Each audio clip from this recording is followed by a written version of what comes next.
जेठ बैसाख क महीनवा पसीनवा से व्याकुल हो राजा बाहर बंगला छवाओ दुनहु जने रहबे हो राजा बाहर बंगला छवाओ दुनहु जने रहबे हो।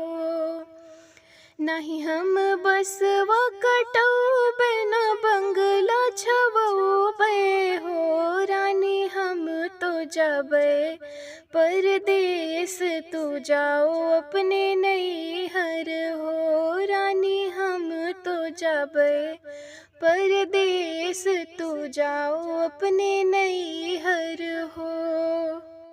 ना मोरे भैया भतीजवा ना नैहर में मैया हो राजा भौजी तो यस विष बोले करजवा मोरा साले हो राजा भौजी तो यस विष बोले करजवा मोरा साले हो।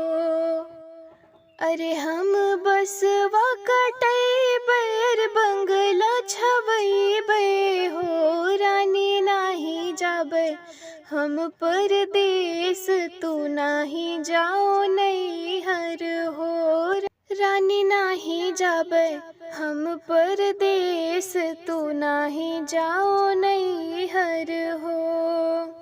जेठ बैसाख का महीनवा पसीनवा से व्याकुल हो राजा बाहर बंगला छवाओ दुनहु जने रहबे हो राजा बाहर बंगला छवाओ दुनहु जने रहबे हो।